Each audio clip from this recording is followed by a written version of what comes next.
Hello and welcome to the Crabbie Changing Room Chat. This week we asked you which game you would like to see, and the vote came back for Fiji 2018, a high-scoring affair at BT Murrayfield. We're joined by the current Scotland captain, Stuart Hogg, and once again by John Manson out in Washington. Right, before we go to Hoggy, Pump, so you've done a bit of research into this game. Can you give us a bit of insight as to what we can expect on Friday night?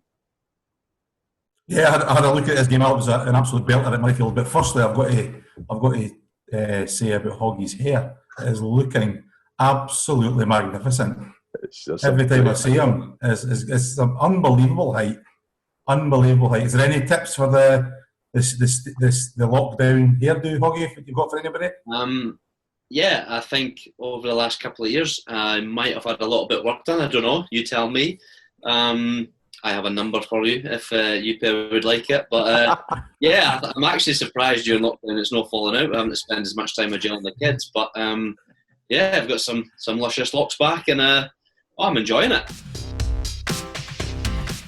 The game, as I said, was an absolute belter.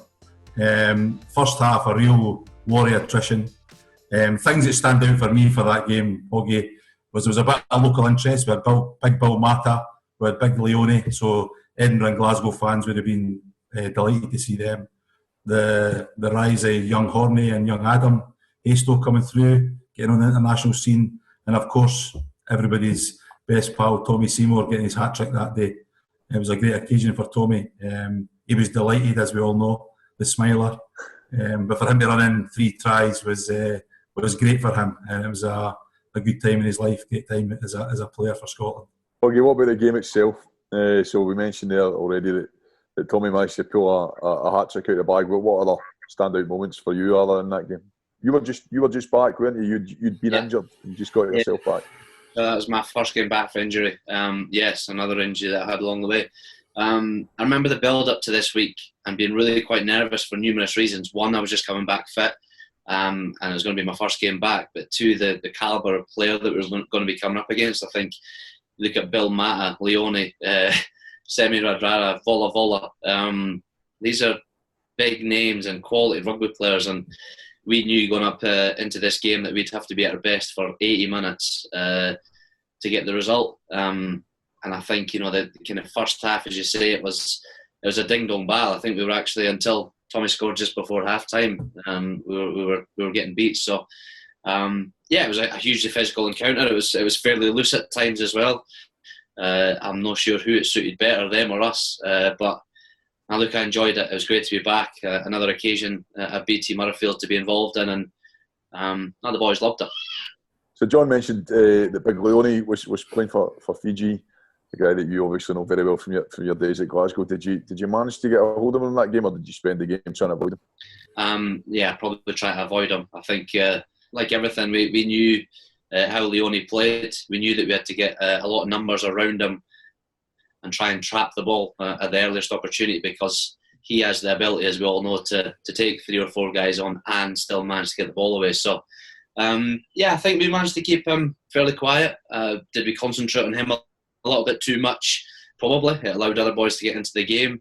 I think Bill Mata scored off one of our mistakes and run through our backline and beat a few boys along the way. So, we knew it was going to be a tricky test match, and I think it actually took us till about half time to get a feel for how we were trying to play and what they were giving us, and maybe a rocket up the backside as well at half time kind of helped us as well. But as I say, we knew it was going to be tough, and full credit to Fiji for the first 40 minutes especially. I see the chair that you're sitting on. I was kind of organising the jerseys that I've got up in the kind of eaves. My wife decided that over 100 was too many, and I found Big Leone's jersey from that game. And I'll be honest, I had to look back and see if it was Leone's, because it was prior to him coming to Glasgow. But it is Leone's. I sent my message and looking at that nice chair you're sitting at, I got a couple of special memories in it for you. Yeah, it has. This is a chair that I've had made up with jerseys that I've swapped through my career.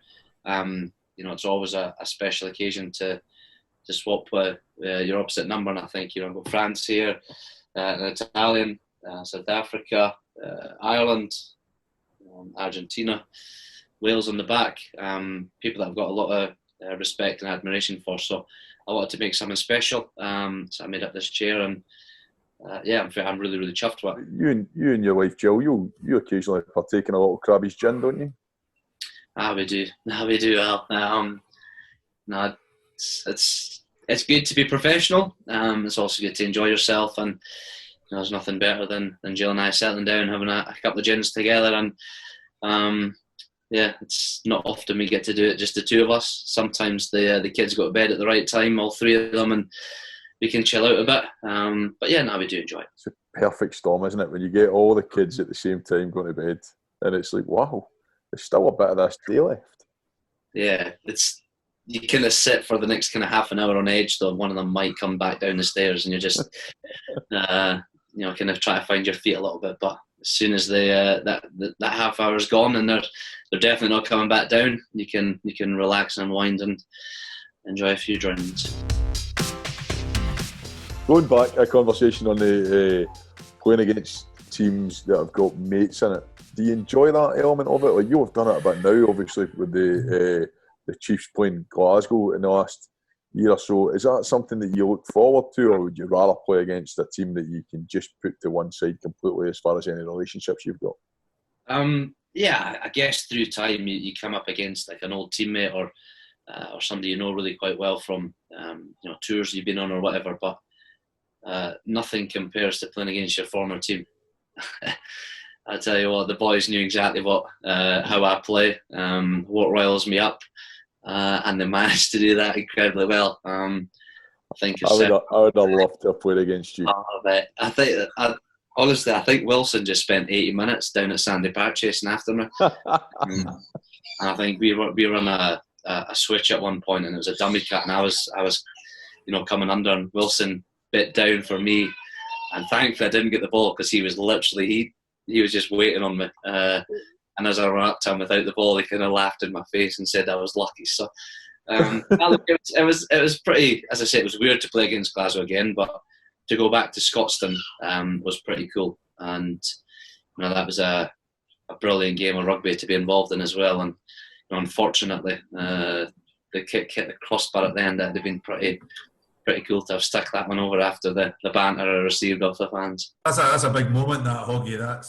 And everybody speaks about that, and the comment of whether you'd be delighted or whether you'd be gutted if it went over.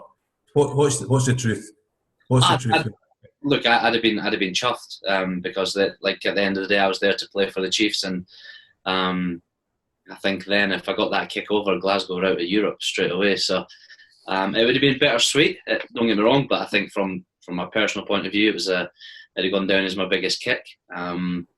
And the problem is, Pump, as you know me, you and I suffer from a little bit of OCD, and I can't kick from with the line behind the ball, so I pulled it back a yard, and the crossbar's only yay thick.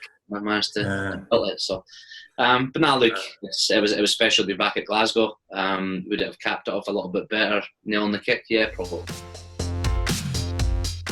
Well, Stuart, it's been absolutely brilliant to have you on. Looking ahead, Friday's game against Fiji, a fantastic game with two brilliant teams involved in it from the point of view from Fiji, with Big Leone and Big Bill Matta involved in that game as well. Plenty for the Glasgow and Edinburgh fans to keep their eye on. So everybody enjoy the game, and Stuart, thank you very much for coming on. Cheers guys, take care.